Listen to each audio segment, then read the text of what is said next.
Mi nombre es Luis Sebastián Oliveros, yo soy residente de primer año de Medicina Interna de la Universidad de Antioquia y la actividad que hoy nos convoca es el Club de Revista. Para el día de hoy vamos a analizar este artículo publicado en el mes de junio del presente año en el New England Journal of Medicine sobre la terapia de restricción hídrica en la unidad de cuidado intensivo en pacientes con shock septic. Respecto al contenido de la charla, vamos a entonces tomar temas en cuanto a los antecedentes de reanimación hídrica.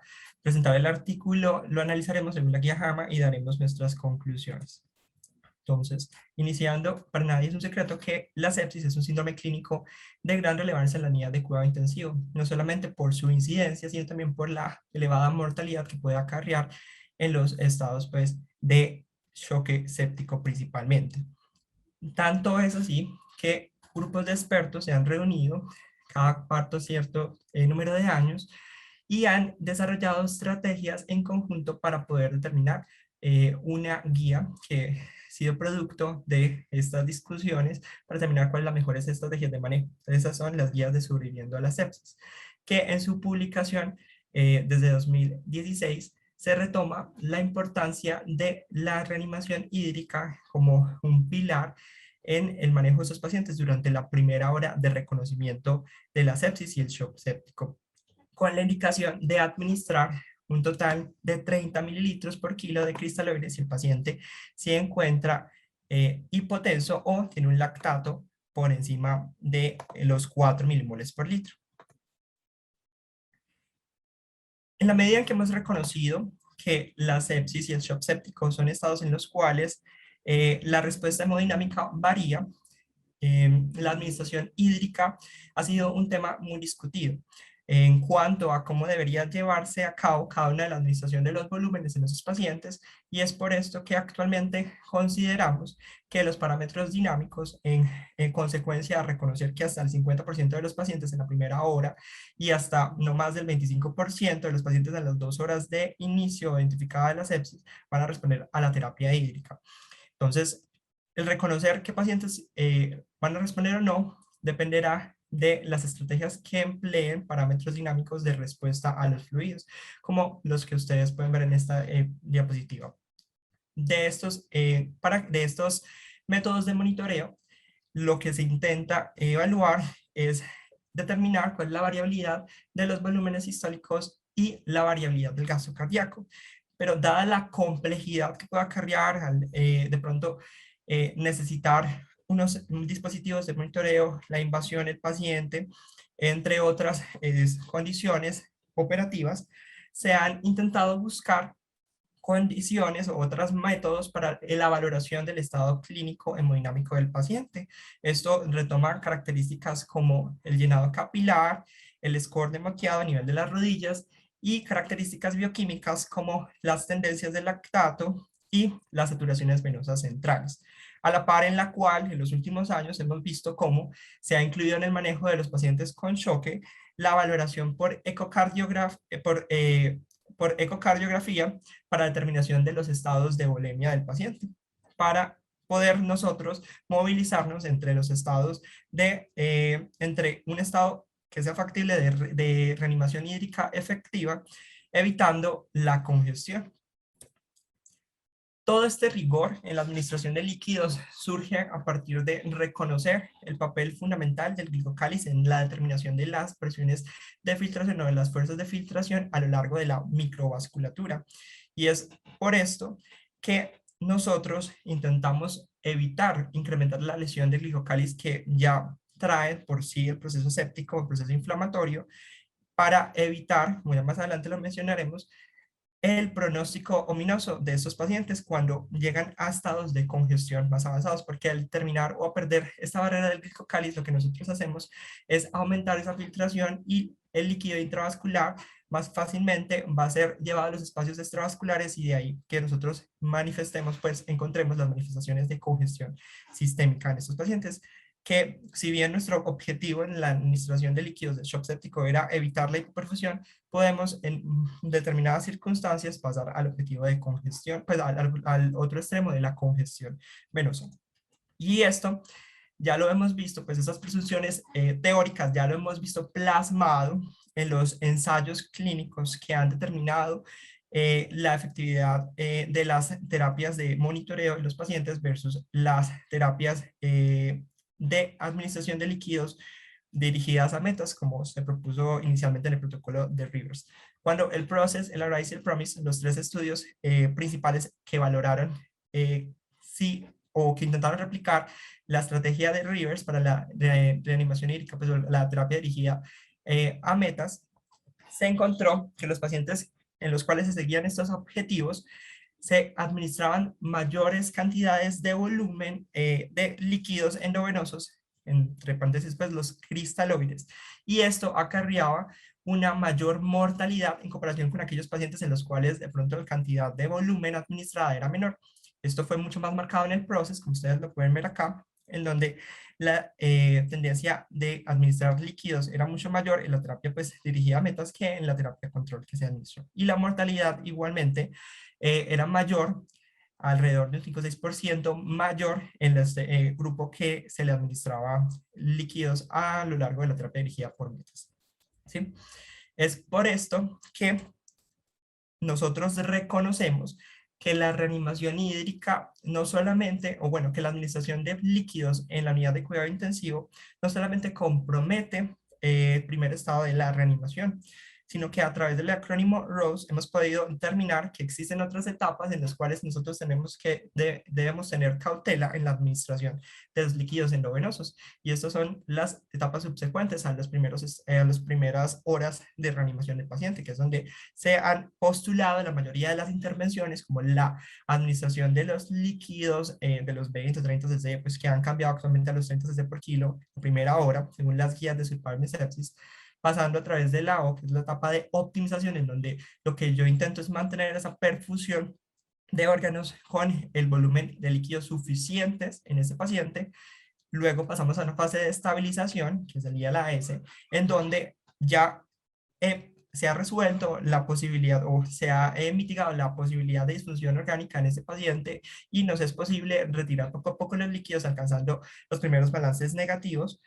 Y después de que hemos alcanzado un balance negativo y este es persistentemente negativo, podemos hablar de que el paciente se encuentra en la etapa de evacuación. El curso de los líquidos en estos pacientes se ha visto que incrementa a la medida en que van pasando las etapas y a la medida en que incrementan los volúmenes nuevamente, los pacientes tienen unas mayores tasas de mortalidad. Esta va a ser la premisa que intentaré explicar de aquí en adelante.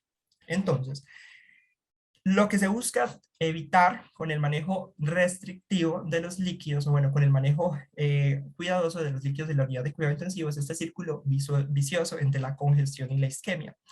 Ya sabemos que en los pacientes en los cuales se somete a una reanimación hídrica generosa inicialmente, existen un periodo de redistribución a partir de las otras fases del protocolo, desde el acrónimo ROSE, en donde esa redistribución hídrica puede llegar a comprometer la perfusión de órganos relevantes como el riñón o el intestino, generando que estas dos condiciones empeoren el pronóstico de los pacientes cuando exista lesión renal aguda y cuando exista isquemia intestinal.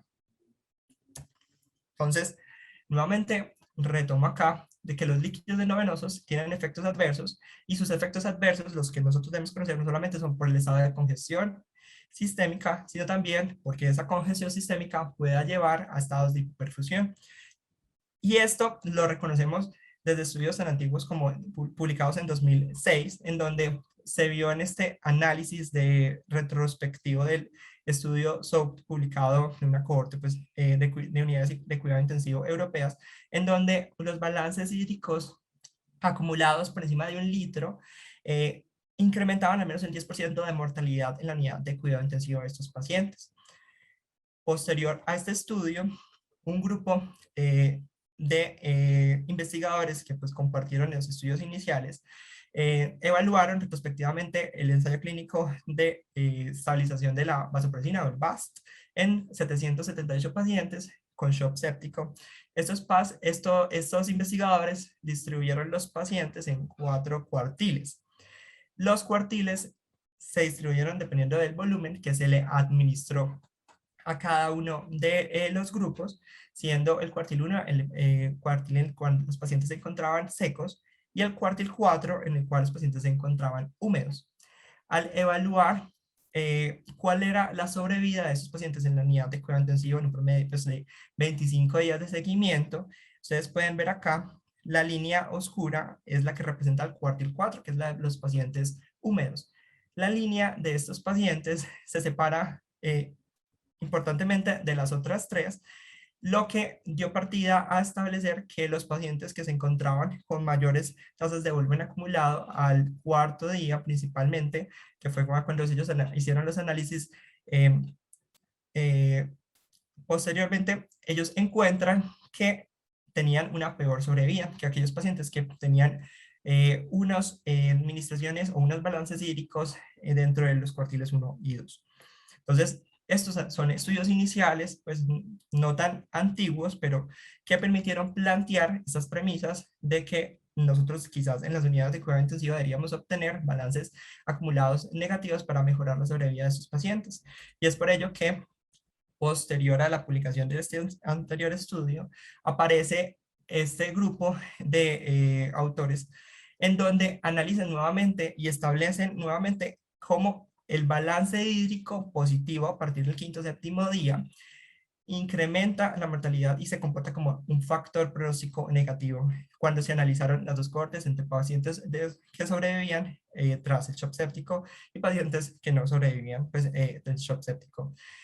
En el grupo de pacientes que sobrevivían y que tenían un balance positivo, alrededor del 55%, pero aquellos que sobrevivían y tenían un balance negativo era de 78.8%. Cuando ellos hacen pues su análisis y su discusión en este artículo, encuentran que estos pacientes, claramente los pacientes que no sobrevivían, además de tener unos balances hídricos más positivos que los pacientes que sobrevivían, tenían una mayor comorbilidad, como falla cardíaca y otras comorbilidades que incrementaban pues, su pronóstico y el Charles Loss en estos pacientes. Pero, como hemos mencionado, a lo largo de todos estos estudios, se ha tenido la premisa de que los líquidos, entre mayor sean los balances acumulados, peor va a ser el pronóstico. Y esto fue la premisa que permitió plantear la investigación preoperatoria del CLASSIC. El CLASSIC, va a ser el estudio que más adelante mencionaremos, tuvo un estudio previo en donde se intentó evaluar cuál era la aplicabilidad de realmente estudiar esta restricción hídrica en los pacientes en unidad de cuidado intensivo. Este estudio previo al CLASSIC, publicado en 2016, evaluó cómo era la tendencia de los líquidos administrados y la diferencia entre los balances de los pacientes que se sometían a una terapia hídrica restrictiva versus una terapia de reanimación estándar. Como ustedes pueden ver acá, los desenlaces primarios de este estudio, que es el pre-CLASSIC, fueron principalmente resultados fisiológicos en cuanto a los volúmenes de líquidos administrados al quinto día y tras su estancia pues, en la unidad de cuidado intensivo. Vemos cómo estos pacientes tenían una diferencia aproximada de 1.200 líquidos, de 1.200 mililitros entre la restricción y el grupo estándar, que fue el promedio que se tuvo en estos pacientes durante el seguimiento en la unidad de cuidado intensivo.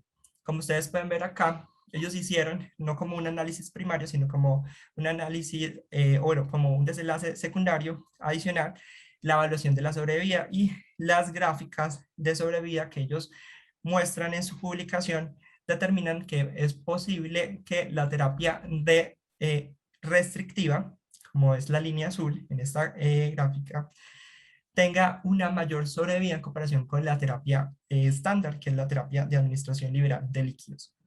Y esto ha sido como el pilar, o bueno, uno de los estudios que permitió plantear la posibilidad de estudiar con una mayor muestra desenlaces de mortalidad como un objetivo primario de una investigación, pues, de un ensayo clínico controlado.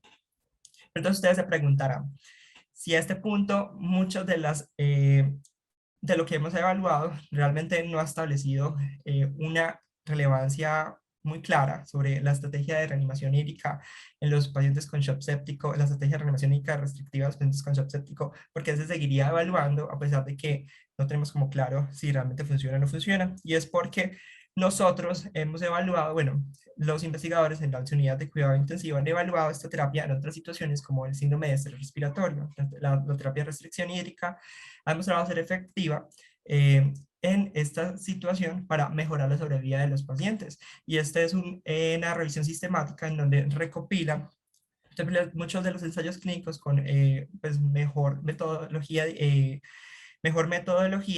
y con volúmenes muestrales pues, grandes, dentro de los cuales a destacar es este estudio de Whitman en 2006 con pacientes en SRA, en unidades de cuidado intensivo, en donde fue el estudio que aportó la mayor cantidad de pacientes para esta revisión sistemática. Como ustedes pueden ver acá, la tendencia en esta revisión, en el análisis, es a ver que sí existe un beneficio de la restricción hídrica en comparación con la administración liberal de líquidos. Entonces, esto ha sido también nuevamente una de las premisas que han permitido continuar en el estudio del manejo restrictivo de los líquidos en las unidades de cuidado intensivo. Acá traigo a colación las características del estudio de Whitman en 2006 y solo quiero resaltar que la diferencia de líquidos administrados en las dos estrategias, una estrategia restrictiva y una estrategia liberal, pues que fue la comparación, estaba en torno a los 6 litros, 6 a más o menos 11 litros administrados a estos pacientes. Entonces, acá nos permitía como darnos cuenta de que realmente podría ser o no una estrategia restrictiva en ese contexto de síndrome de estrés respiratorio. No tenemos muy claro hasta ese punto cuál es la estrategia de limitación de los líquidos administrados en los pacientes con shock séptico, pero pues acá esto es una premisa para determinarla posteriormente.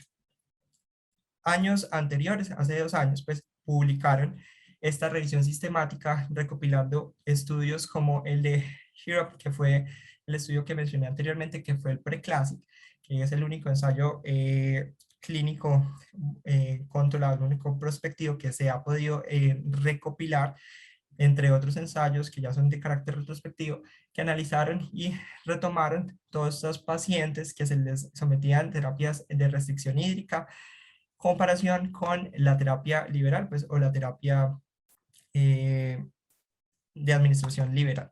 Entonces, ellos acá plantean nuevamente que el riesgo relativo de estos pacientes que se sometían a terapia de restricción hídrica estaba, cuando se sumaban todos la población, en torno a 0.8, el 20% menos de riesgo, pero seguía atravesando la unidad, con lo que se infería que de pronto no existía una diferencia entre estas dos estrategias. Y para los subgrupos, como ustedes pueden ver acá, pacientes que se presentaban incluso sepsis, shock séptico, que tenían un protocolo de reanimación pues, que era efectivo, o que tenían protocolos de reanimación hídrica que de pronto eran más complejos por las medidas de monitoreo que empleaban, todos atravesaban la unidad, ¿sí?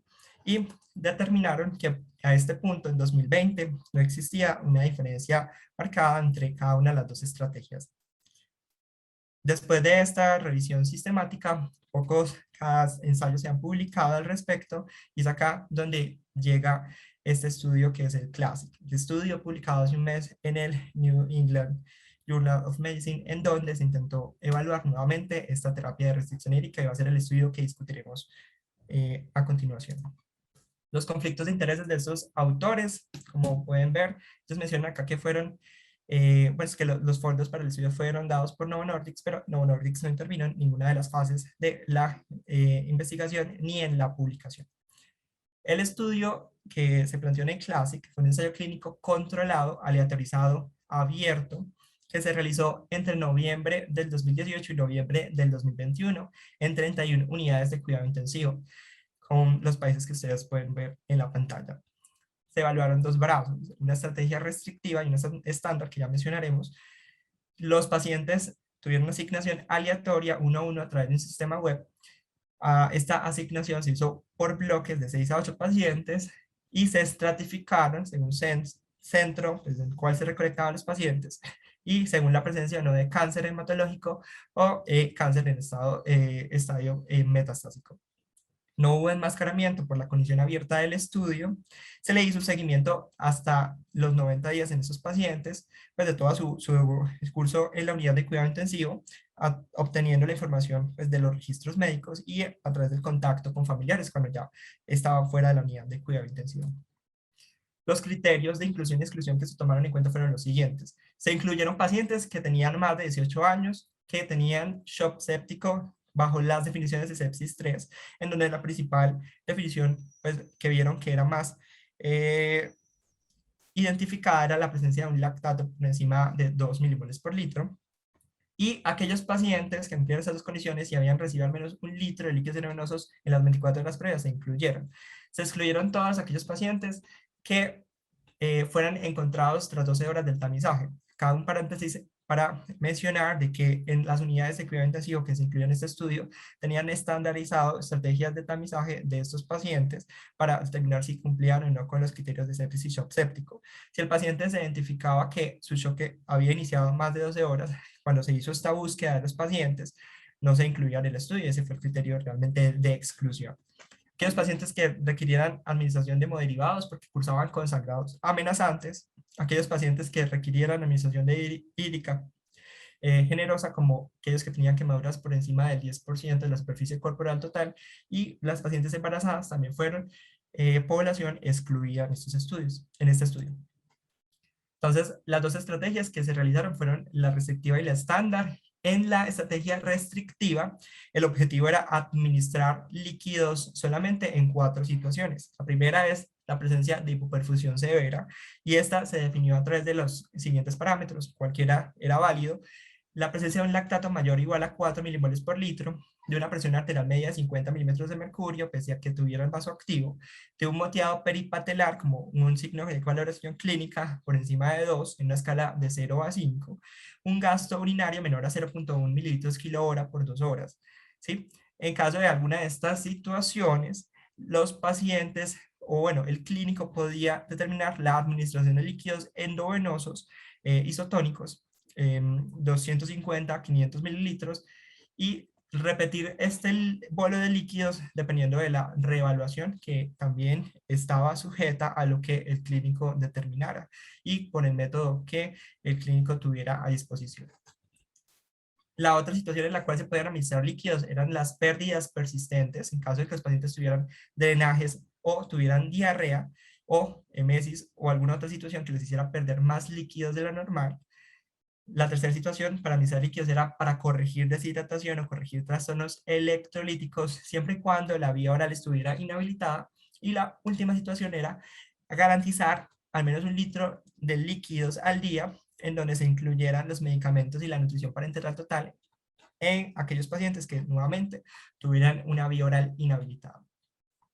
En comparación con la estrategia restrictiva, la estrategia estándar, se le daban líquidos a los pacientes dependiendo de su respuesta hemodinámica. Dependiendo de si respondían o no a líquidos, se daba o no mayor o menor cantidad de líquidos endovenosos. El monitoreo de esta respuesta hemodinámica no quedó claramente descrito pues en el artículo ni en los anexos, y lo que ellos retoman o resaltan era que se podía emplear cualquier parámetro que el clínico tuviera a disposición para el monitoreo de esta respuesta hemodinámica.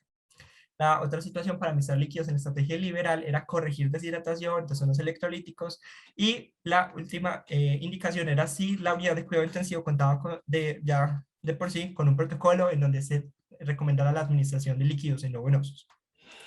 Los líquidos endovenosos administrados en estos grupos estaban limitados a soluciones cristaloides.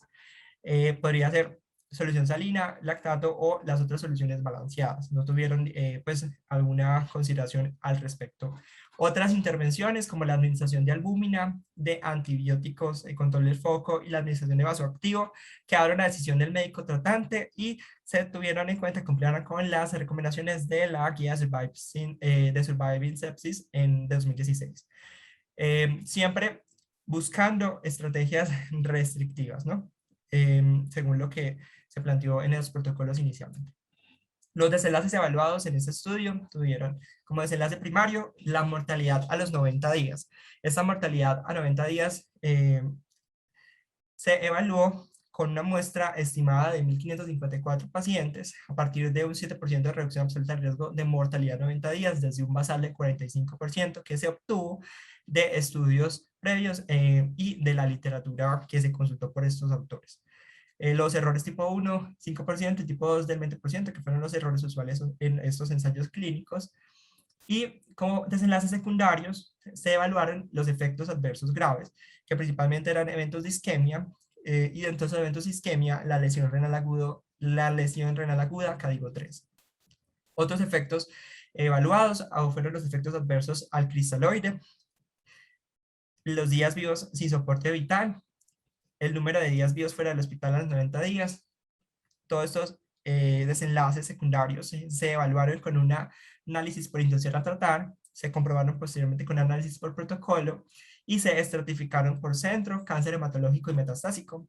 Y los autores hacen de luego de estos análisis iniciales un análisis por subgrupos a través de identificar situaciones de soporte respiratorio, si tenían o no lesión renal aguda, si tenían lactatos mayor a 4 milimoles por litro, un peso mayor a 76 kilos, si habían recibido líquidos inodorosos en un volumen mayor a 30 cc por kilo en las últimas 24 horas.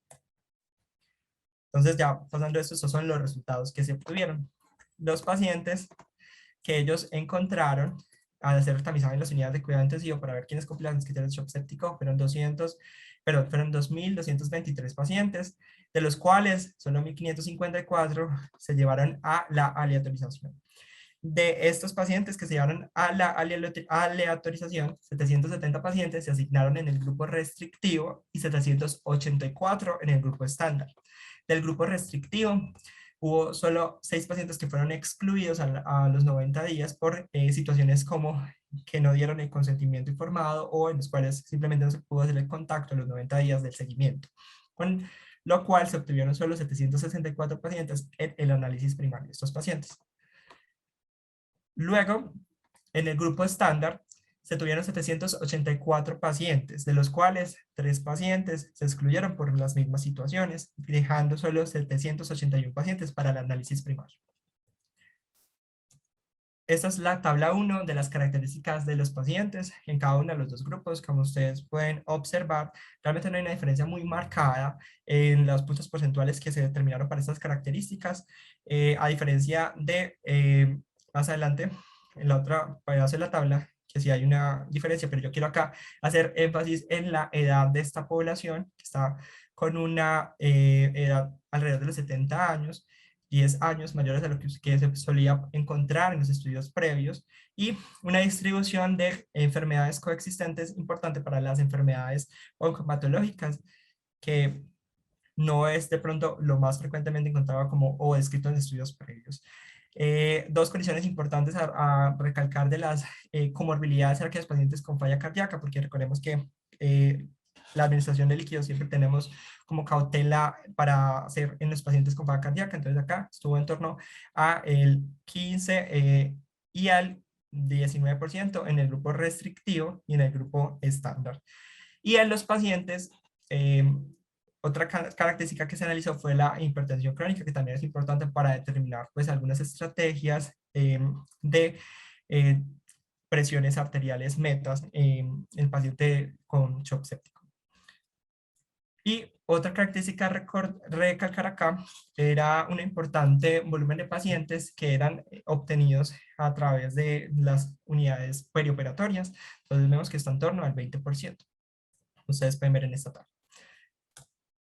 La otra parte de la tabla 1, donde se evalúa el foco de infección y otras características como el lactato inicial más alto, la dosis de norepinefrina más alta y el volumen que se había inicialmente entregado a esos pacientes antes de aleatorizarse, están descritos en esta tabla. Entonces, dentro de los focos de infección, recalcar acá que el principal era el gastrointestinal, pues algo que también no es lo usual en esta población de pacientes sépticos. Y recalco acá, de pronto, como la diferencia más marcada, era el uso de terapia de soporte respiratorio, que va a tener unas consideraciones muy particulares, ¿no?, posteriormente. Los pacientes antes de autorizarse ya habían recibido en torno a 3 litros de líquidos en las últimas 24 horas, entonces eso también va a ser una condición relevante para el análisis subsecuente. Del resto de condiciones, pues como pueden apreciar, están distribuidas de manera muy similar. Dentro de cómo fue el comportamiento de los líquidos endovenosos en estos grupos, entonces tenemos acá el grupo restrictivo y el grupo estándar. Se hicieron análisis de líquidos endovenosos administrados, que eran todos los líquidos, los cristaloides que se le administran al paciente, sin contar el requerimiento de hemoderivados, sin contar nutriciones, ¿sí? Y sin contar los líquidos del medicamento, sino solo los líquidos que se daban por la condición de valoración clínica de la perfusión. El total de líquidos administrados sí consideraba estas situaciones de nutrición parenteral total, la administración de derivados y los medicamentos.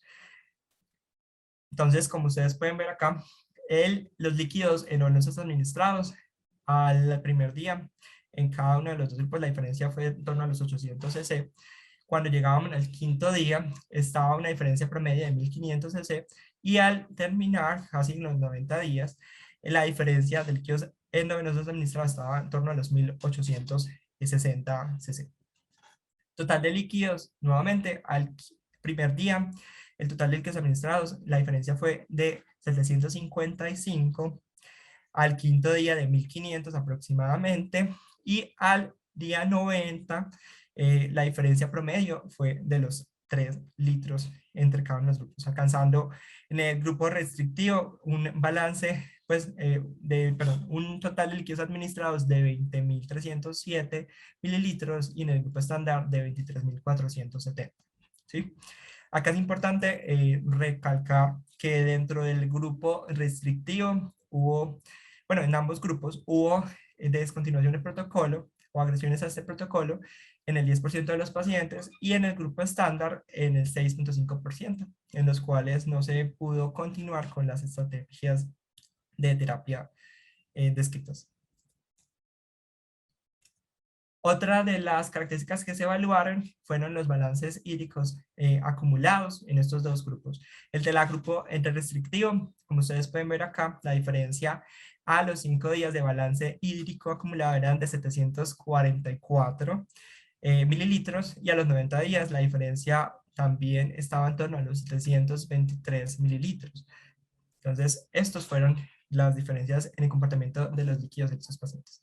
Cuando se analizó el desenlace primario, que fue la muerte al día 90, como ustedes pueden ver acá, la riesgo relativo ajustado dio la unidad.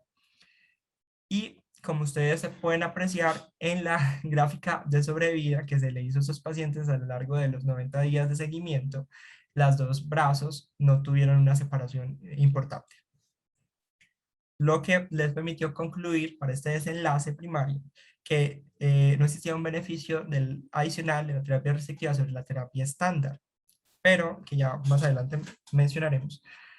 Dentro de los desenlaces secundarios, a recalcar, lo que se tenía previsto era de que de pronto por la terapia restrictiva estos pacientes iban a tener mayores tasas de lesión renal aguda o isquemia en comparación con los pacientes en terapia estándar. Es por eso que tuvieron un seguimiento riguroso de estas dos condiciones. Como ustedes pueden ver acá, no existió una referencia realmente marcada entre las tasas de lesión renal aguda descritas con el criterio de lesión renal aguda, acá digo 3, que fue el que se tomó para tomar como severa. Y tampoco hubo unas diferencias muy marcadas en los otros eventos isquémicos en otros lechos que no fueron el renal. Dentro del grupo de condiciones adversas severas a los líquidos endovenosos, cuando se revisa qué es una reacción adversa severa o qué consideran ellos como reacciones adversas severas, realmente ustedes pueden apreciar que ninguna fue como la congestión.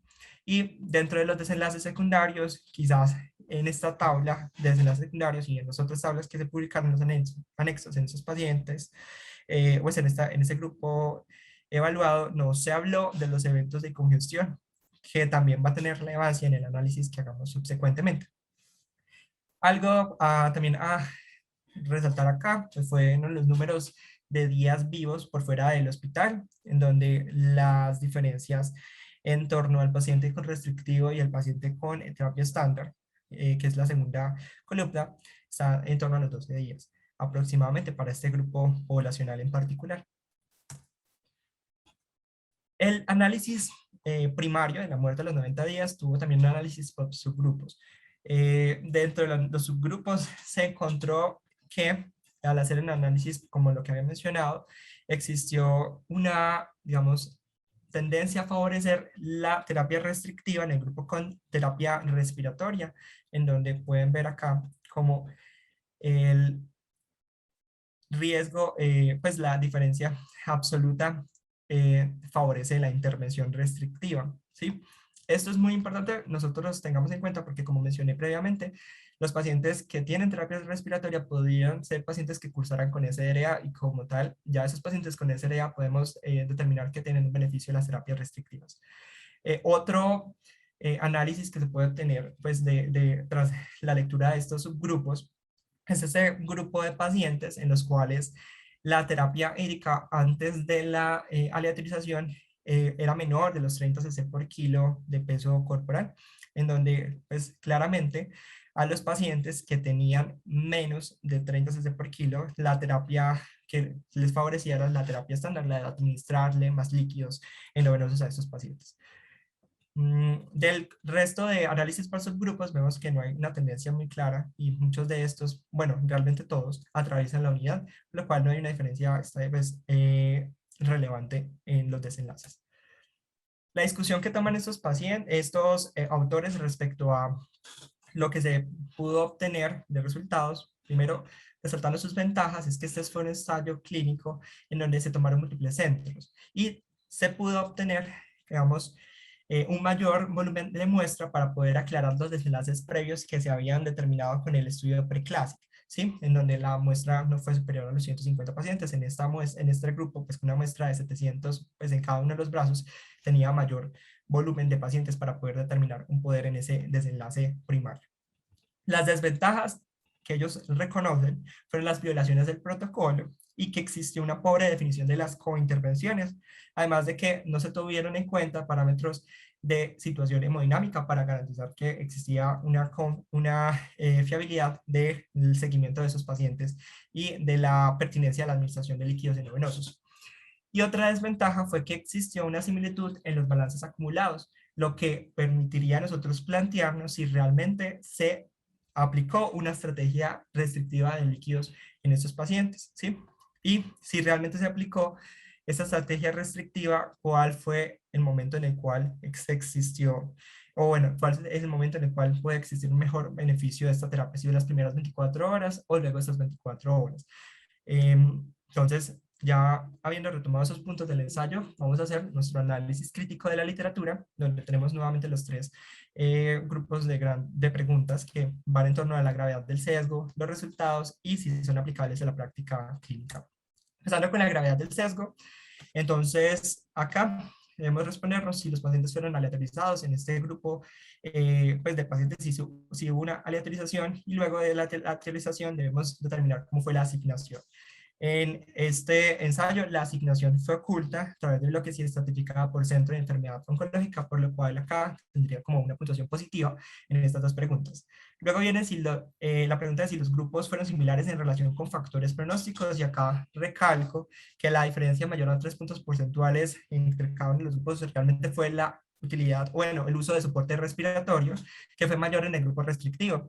Y este uso de soporte respiratorio puede tener una implicancia en el desenlace de este grupo de pacientes, porque ya sabemos que los pacientes que cursan con SRA se benefician de restricción hídrica inicialmente, entonces van a tener un mejor pronóstico con la restricción de por sí.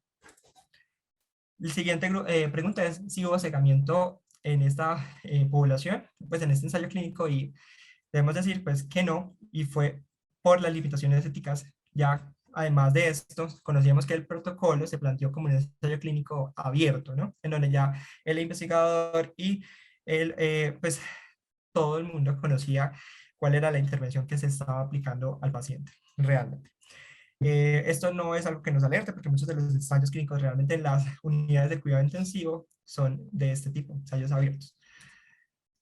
Siguiente grupo de preguntas vienen en torno a si se realizó un seguimiento completo, en este caso sí, solo hubo un 2% de pérdidas, si se realizaron los análisis en los grupos asignados inicialmente a cada paciente, entonces acá tenemos que decir que sí, porque sí se realizó un análisis preintención a tratar para los desenlaces primarios.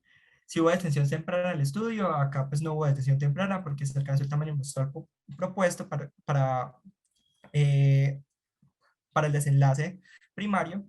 Entonces acá tendría una buena calificación. Pasamos a la siguiente contexto de cuáles son los resultados. Entonces acá nuevamente traigo a colación la gráfica y la tabla donde se muestra el desenlace primario, que fue la muerte a los 90 días, y que se presenta como 1 en el riesgo relativo, lo cual nos indica que no hay una diferencia entre cada uno de los grupos de terapia restrictiva ni estándar, y que no existió como tal un beneficio de la terapia restrictiva sobre la terapia estándar, ¿no? Volvemos acá al tercer grupo de preguntas, y estas van en torno a si son aplicables en nuestra práctica clínica y no. Entonces, realmente nuestros pacientes no son similares a los que se muestran en esta población, primero porque es una población muy anciana, mayor de lo usual, casi una década mayor a lo que ya hemos visto en otros cohortes de pacientes en shock séptico en las unidades de cuidado intensivo. Además de esto, el principal foco infeccioso es digestivo, lo que no cuadra con la principal causa o no, de infección, que es la respiratoria. La siguiente característica que no los hace similar es que un porcentaje no despreciable de ingresos posoperatorios que no tuvieron una discriminación de causa quirúrgica, y no sabemos si estos pacientes llegaron por causas quirúrgicas abdominales o por otras causas quirúrgicas que pudieran limitar la administración de líquidos o ser otras condiciones que tuvieran pues, unos desenlaces desfavorables con con la administración de líquidos de manera restrictiva.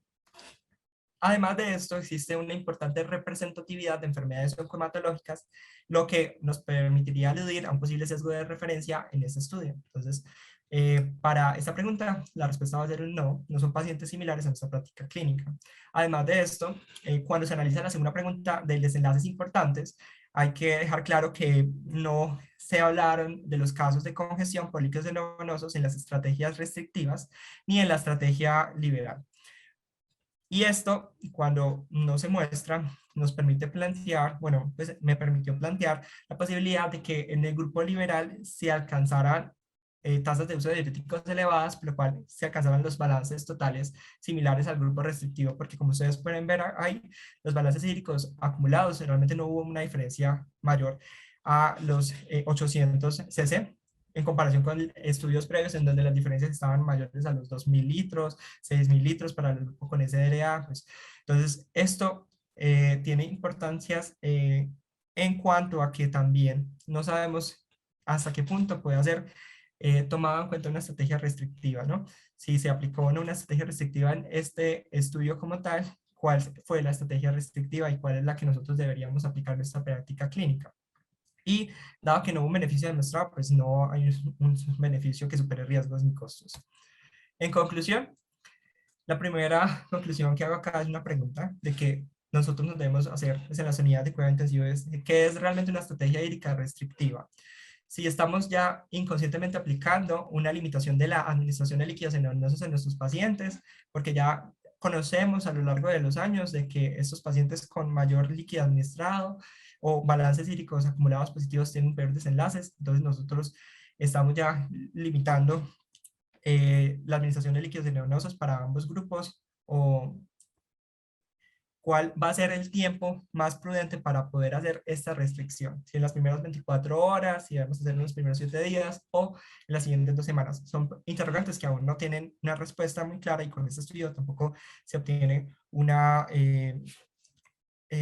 pues, un concepto muy claro al respecto. Independiente de ello, pues no se ha mostrado en este estudio un beneficio claro de la intervención, y este estudio hay que tener claro que tiene una importante carga de sesgo y unas limitaciones para la aplicabilidad clínica, entonces no sería válido en nuestra población hasta el momento. Otra característica a considerar es que es complejo evaluar realmente este desenlace en la unidad de cuidado intensivo, el desenlace de administración de líquidos, por las múltiples situaciones que puedan estar relacionadas con la administración de ellos. Y como conclusión final, debo recalcar acá que si bien no tenemos claro si la estrategia hídrica restrictiva funciona o no, la reanimación hídrica siempre se debe guiar objetivamente por parámetros clínicos, bioquímicos o ecográficos, considerando parámetros de manera dinámica y la tendencia de estos parámetros. Y es acá, pues, como ya finalizo el análisis de este artículo y damos paso a la discusión. Muchas gracias por su atención. Muy bien, Pierce. Muy buen trabajo, hermano. Felicitaciones. ¿Tiene una pregunta antes de hacer un comentario y de escuchar a los invitados? Usted en el documento anexo, porque nos muestra en la tabla 1 muy bien que hay un promedio más o menos de 3.000 centímetros de líquidos administrados antes de entrar al estudio.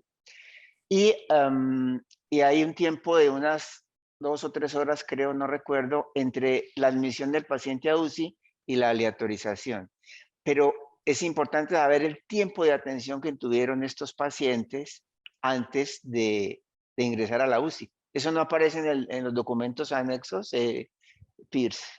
Hola, no, no, señor, no. No sabemos cuánto tiempo estuvieron antes, porque es que a mí me parece mucho más importante, es decir, adicional a lo metodológico, ya le doy la palabra al doctor Atencia, adicional a lo metodológico que mencionó muy bien Pierce de las limitaciones del estudio, yo creo que es importante que recordemos de qué fisiopatología cardiovascular estamos hablando cuando estamos hablando de la sepsis, para poder entender un poquito mejor el contexto de este estudio. Recuerden que los pacientes en sepsis, los pacientes con infecciones graves que amenazan la vida, de etiología bacteriana, que le hemos puesto el apellido de sepsis, tienen todos ellos, y mucho más los de choque séptico, una combinación de 3 elementos. Tienen una pérdida de líquidos, tienen una pérdida de volumen por terceros espacios, por vómito, por la fiebre, por muchas cosas. Hay una pérdida absoluta relativa de líquido. Hay una disfunción primaria en la función del corazón, bien sea de tipo sistólico o de tipo diastólico, y hay una vasodilatación primaria. Esa combinación de esos 3 factores es la que se nos traduce clínicamente como el choque, como la hipotensión persistente que requiere vasopresores y como diversas manifestaciones clínicas o de laboratorio que nos sugieren hipoperfusión, el llenado capilar retardado, la aparición de problemas cutáneos, que es lo que llamamos el punteaje o el moteado de hipoperfusión. Es decir, hay muchas manifestaciones clínicas, pero en esas manifestaciones clínicas no se refleja qué predomina, si lo que predomina es la falta de líquidos, si lo que predomina es el problema primario del corazón, o si lo que predomina es la vasodilatación. Entonces el paciente nos llega en urgencias y nosotros lo encontramos en choque franco o en casi choque, todavía con presiones al límite, pero con manifestaciones de sistema nervioso central, de piel, de lactato, que nos sugieren que hay un problema de perfusión. Pero no sabemos en ese paciente de urgencias qué es lo que está predominando. Por eso es que es tan importante los periodos iniciales de reanimación antes de llegar a la unidad de cuidado intensivo.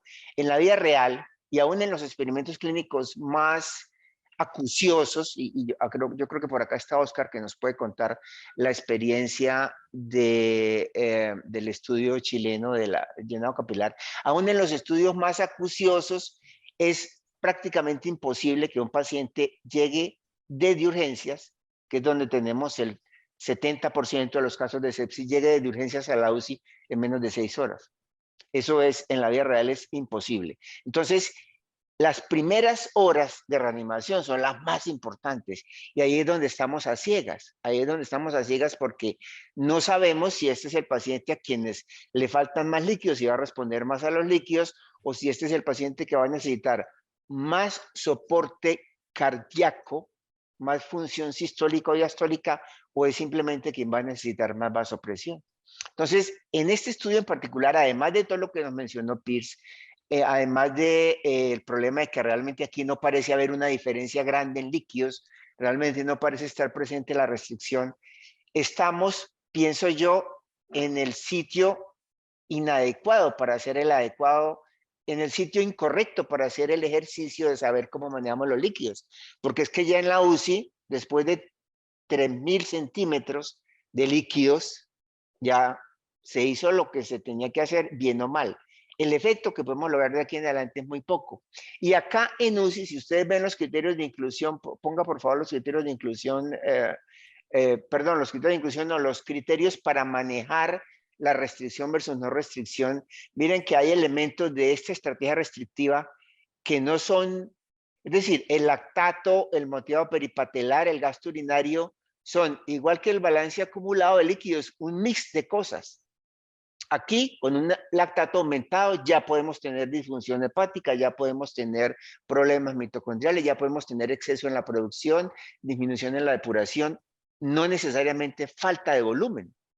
Es decir, estos son señales de hipoperfusión, pero no nos están diciendo si este es el paciente que necesita o no necesita los líquidos. La manera de analizar la necesidad o no necesidad de líquidos no se considera en este estudio. Y eso es lo realmente importante. ¿Cuál es la medida dinámica que nos dice este paciente que está hipotenso, además, específicamente tiene una deficiencia de líquidos y además vamos a esperar que responda con esa deficiencia de líquidos? Eso es lo que lamentablemente nos carecemos acá y carecemos en general en los servicios de urgencias de la mayoría del mundo. Cuando el paciente nos llega por urgencias en sepsis, nos toca ciegas empezar a poner cristaloides al ojímetro de cómo responden los parámetros grandes como la presión arterial sistólica o la frecuencia cardíaca. Bueno, me disculpan la extensión, pero este es un tema que me apasiona, ya lo saben. Doctora Atencia y doctor Ramos, adelante.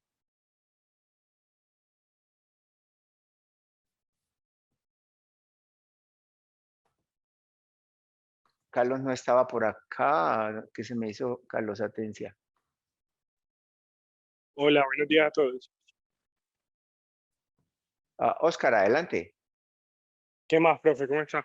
Pirs, Bien, no, primero manito. felicitarte. Me parece que la revisión fue muy completa.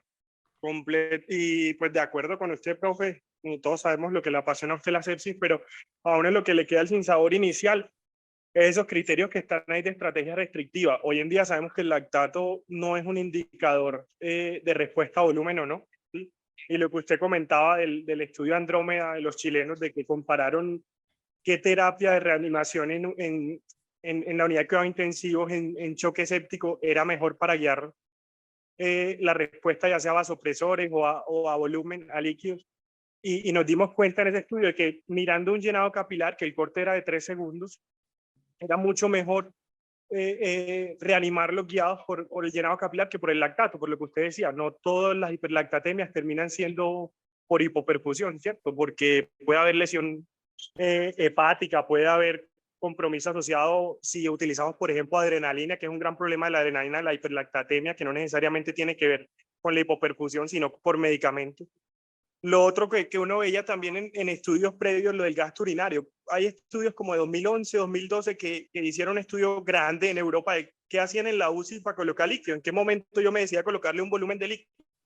Y muchos intensivistas respondían esto del gasto urinario, ¿cierto? Y cuando lo miraban y lo seguían en el tiempo, comparándolo con medidas de respuesta a volumen dinámicas o no dinámicas, se colgaban todos. La oliguria o la anuria no es igual a que va a responder a volumen. Entonces yo creo que eso le faltó al estudio. Estoy completamente de acuerdo con usted. Yo creo que debieron haber utilizado medidas dinámicas para respuesta a volumen. Nuevamente les hablo del Andrómeda, porque creo que es un estudio que nos aportó demasiado. El Andrómeda, cuando uno miraba a los pacientes que ingresaron a la unidad de cuidados intensivos después de iniciar la reanimación en urgencia, más o menos el 25 al 30% de esos pacientes ya no eran respondedores a volumen. Entonces, uno dice, si ya un tercio de los que van ingresando, probablemente esos 3 litros que le colocaron en la fase inicial son casi que suficientes para repletar el volumen estresado, que es lo que necesitamos. Lo otro, y yo no sé qué le parece a usted también, es como lo que no estamos acostumbrados en la población de sepsis. Pacientes con sepsis gastrointestinal, que sean la mayoría en el estudio, llama mucho la atención. Yo no sé si en la fase final de recolección de estos pacientes ya había iniciado la pandemia, ¿no? Y de pronto hubo algunas restricciones por lo del COVID. No sé, pero llama mucho porque no es lo usual. Nosotros, en general, los estudios en Colombia, que hay pocos y fuera de Colombia, son patologías pulmonares o patologías urinarias las principales. Acá fue principalmente la sepsis gastrointestinal, que es lo que llama mucho la atención. Sí, de acuerdo. Eso no es habitual acá. Yo creo que pues en ninguna parte del mundo, y además la definición es muy pobre. Tenemos claro una definición de sepsis intraabdominal en las peritonitis, en las colonitis, en las apendicitis, pero no es común, no es común y en este contexto eso también llama la atención. Que haría una situación muy distinta desde el punto de vista de manejo de líquidos si estamos hablando de problemas básicamente de síndromes diarreicos, ¿no? Y claro, y lo otro que uno mira es que uno dice, al final fueron demasiado juiciosos los de la terapia, de la estrategia estándar. O sea, demasiado juiciosos porque no es lo usual tampoco que cuando vemos que no utilizamos los parámetros de evaluación de respuesta a volumen, lo que vemos es que el paciente se termina sobrecargando tempranamente y los balances acumulados son más allá del 10%. Pero uno mira la diferencia y lo que Piper resaltaba al día 5 y es casi nada, o sea, la diferencia no es mucha. Entonces yo creo o me parece a mí que la estrategia estándar fueron demasiado juiciosos. Y lo otro es lo que comentó él también, cuando no se adherieron al protocolo, la gente, la estrategia estándar, era porque fueron más restrictivos. Cuando uno comienza a ver el por qué, fueron más restrictivos. Entonces yo creo que sí había una tendencia ahí ya a ser restrictivos en la estrategia estándar y creo al final eso es lo que no le da una diferencia significativa. De acuerdo. No parece verse realmente una intervención. Muy bien, muchas gracias, Oscar. David, adelante. Buenos días. Sí, yo creo que me parece que yo disfruté mucho pues lo que hizo Pierce y el estudio, cómo planteó el estudio y cómo nos lo expuso. A mí lo que me llama la atención, a pesar de que hay estas desventajas que vemos al escoger la estrategia, que uno quisiera que fueran como unos parámetros más claros, especialmente la estrategia estándar. Yo creo que sí se pueden resaltar dos cosas del estudio muy interesantes. Hay una que quiero resaltarle, sobre todo que nos acompañan médicos generales, es que miren la diferencia tan impresionante cuando contaban ya los líquidos que tenían que ver con los antibióticos, la nutrición parenteral. No sé si pues puede mostrar esa partecita de la tabla, Sí, porque señor, realmente después de 5 días la diferencia era era casi de 7 litros. Entonces hay que tener en cuenta eso porque muchas veces cuando estamos reanimando a los pacientes hacemos las cosas de una forma muy matemática, pues dejarle de líquidos a 150 cc hora y miramos cómo le va, que sigue hipotenso, pero nos damos cuenta que el paciente está recibiendo clindamicina que hay que diluirla en 500, o claritromicina que hay que diluirla en 500 centímetros, hay que darla eh, probablemente 2 veces al día y van 1000 más los líquidos, todas las diluciones que utilizamos para dar múltiples medicamentos que se le dan a estos pacientes y que eso es un montón de líquidos que está recibiendo en 24 horas. Cuando tenemos en cuenta eso, muy probablemente cogeríamos esos líquidos a 150 cc hora y los bajaríamos o quién sabe si hasta los quitaríamos, porque nos estamos dando cuenta que a punta de medicamentos se le estamos dando al paciente casi 4 litros o 3 litros diarios y eso pasa. El doctor Oscar pues, puede redondear la idea o avalar lo que estoy diciendo. Y lo otro ya volver a la parte de las estrategias.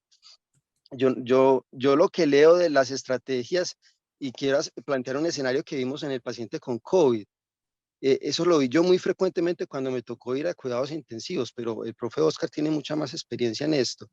Y es que uno veía que esos pacientes eran hipotensos, necesitando doble vasopresor, pero por varios días, o sea, 5, 6, 7 días necesitando un vasopresor y ni mejoraba ni empeoraba. Pero sí lo que veíamos era que cuando se le dejaban líquidos a esos pacientes todo el día, después los encontrábamos muy hinchados y esos pacientes después tan edematizados le seguían dando líquidos y líquidos y líquidos porque estaba con doble vasopresor. Entonces decíamos que si está con doble vasopresor el paciente está hipoperfundido, hay que seguirle dando líquidos y los encontrábamos muy edematizados y quién sabe si eso pudo haber influido en desenlaces desfavorables en estos pacientes. Entonces yo creo que la gran diferencia entre los dos parámetros es que miren que en la estrategia restrictiva, ahí dicen, usted le puede dejar al paciente un vasopresor, pero así tenga un vasopresor, usted no tiene por qué dejarlo con líquidos, incluso solamente debería dejarle líquidos si la presión media baja menos de 50, de resto no, o sea, ahí yo no sé entonces ahí si tuvieron en cuenta la dosis máxima del vasopresor y todo, porque hasta qué punto uno puede considerar que un paciente tenga un vasopresor a dosis muy altas y no necesitar líquidos, pero como les dije, ese escenario lo vimos en el paciente con COVID. Entonces, en la estrategia estándar, probablemente ese paciente sí se le dejaron más líquidos, a pesar, independientemente de que tuviera vasopresor o no. Es decir, al tener vasopresor como tal, esos pacientes necesitan líquidos porque la variable hemodinámica no ha mejorado. Y ahí yo vuelvo a lo que dijo también el profe Oscar, probablemente ese escenario de la estrategia estándar, a mí me queda duda si no hay un poco de sesgo en el sentido de que probablemente todo el mundo en el estudio quiso ser muy juicioso con los parámetros de cómo dar líquidos a los pacientes. Y al ser los dos brazos tan juiciosos, probablemente no vimos lo que vemos en la vida real, que es que los pacientes se nos va la mano y los dejamos muy edematizados y no somos tan rigurosos. Entonces yo creo que lo que uno puede leer del estudio es que si uno es juicioso con esos pacientes, si uno los sigue, si uno ve bien el gasto urinario, si uno comprende que un paciente por el hecho de que necesite vasopresor no quiere decir que necesite líquidos, porque llega un momento en que todo lo que da es vasoplegia y el paciente lo que necesita es un vasopresor y no un montón de líquidos que lo van a hinchar, probablemente los pacientes van a tener un desenlace favorable como ocurrió en los dos grupos. Pues no sé, es como lo que leo del artículo. Vale, muy bien, gracias. Carlos hace rato está levantando la mano. Carlitos, adelante. Sí, buenos días, profes. Muchas gracias. Excelente trabajo, Pierce. Yo quería preguntarle a Pierce dos cositas. ¿Se acuerda en el metaanálisis de los estudios no aleatorizados, no experimentales, cuál fue la diferencia de líquidos? Fue como de 6 litros, creo. Sí, señor. Pero ¿el de cuál? ¿El de los pacientes con SRA? Este es el Sí, de pacientes con SRA. El paciente que estaba en la estrategia liberal alcanzaba los 6, pues casi 7 litros, y el paciente con estrategia restrictiva, menos de 200 mililitros se administraba, más o menos esto. Esa es la que se encuentra en los pacientes con SRA, pero en los otros ensayos previos, ya como el preclásico y los otros, la diferencia entre las estrategias restrictivas y la estrategia estándar que se habían analizado para sepsis y shock séptico estaba inferior, pues la diferencia era alrededor de los 1000, 1500, como pueden ver acá, 1200, y y en el estudio, señor, y en el y estudio en que el estamos analizando, la diferencia realmente entre líquidos administrados y eliminados fue menor a los 800 mililitros, pues de 700, perdón, acá, sí, de administrados. Menor a ok. los 700 en las primeras 24 horas y 1500 en los siguientes días en total de líquidos. Pero los balances y las diferencias son mucho menores, de 700 para el quinto y el día 90. Entonces, en este estudio que fue hecho en ancianos con comorbilidades como cáncer de base y poco séptico gastrointestinal, realmente, como vos decís, no hubo una estrategia restrictiva porque se parecieron mucho. Y es muy difícil pensar, como dice el profe Fabián, pensando en que los pacientes con sepsis tienen varios elementos que contribuyen a la hipoperfusión, que solamente con 1000 y pico puedan verse diferencias. Entonces ahí uno se empieza a preguntar, ¿será que en el metaanálisis, será que los metaanálisis que evalúan estudios no experimentales, comparado con este que es un RCT, definitivamente sobreestiman el efecto? ¿O fue más bien que aquí no nos alcanzó la diferencia de líquidos en diferencia entre la estrategia restrictiva y el cuidado estándar para obtener para ver si era clínicamente y estadísticamente significativo? Queda uno como con esa pregunta. Yo pienso que siempre todos estos estudios que son experimentales, pero que son abiertos, en donde muchos de los investigadores o quienes participan y administran la intervención en el estudio conocen qué paciente está de un lado del otro, tienen mucho riesgo de cointervenciones o tienen mucho riesgo de que asignemos el desenlace, pues esa parte no es tan importante porque era mortalidad a los 90 días y estaba con choque séptico, era fácil saber de qué murió, pero hubo probablemente muchas cointervenciones y entonces darle de pronto una manito a los pacientes, como lo vimos en la tabla que vos mostraste, que tenían estrategia restrictiva, darles una manito con medicamentos más diluidos, en más líquidos, o transfundirlos un poco más, pudo ser una tentación que tuvieron los clínicos, los intensivistas que administraban el tratamiento, debido a que no era una estrategia cegada. Entonces, quedan, yo creo, más dudas con el estudio que respuestas. Lo que sí parece ser claro es que es muy importante lo que hagamos inicialmente en la reanimación y no solamente la cantidad de líquidos, sino el tipo de líquidos. Y esa era mi segunda pregunta. De pronto dicen en alguna parte de los cristaloides que administraron, porque ellos sí los dicen, que fueron cristaloides, si eran balanceados o no balanceados, fue Salino, fue Harman en algún otro grupo. Hola, ellos sí mencionan, pero no hacen una acotación de cuántos fueron cada cual. La única delimitación para la administración del cristaloide era que fuera una solución, perdón, del líquido noveno era que fuera una solución cristaloide. Puede ser solución salina, lactato, o si tenían la disponibilidad de las balanceadas como el Plasmolite, la administraban, pero ellos no muestran en los ensayos del apéndice, pues perdón, en las tablas del apéndice, cuántos recibieron realmente solución, cuántos lactato, cuántos las otras soluciones balanceadas. Eso no está descrito, sino como un grupo en general. Stevenson, y volvemos a Oscar, que nos cogió la noche. Adelante, Stevenson. Hola, buenos días a todos. Buenos días, profesor Fabián, ¿me escuchan? Muy bien, hermanito, adelante, gracias. Bien, no, un saludo a Pearson, excelente trabajo, y un saludo fraternal a Oscar, gran deportista de alto rendimiento de la unidad de cuidados intensivos.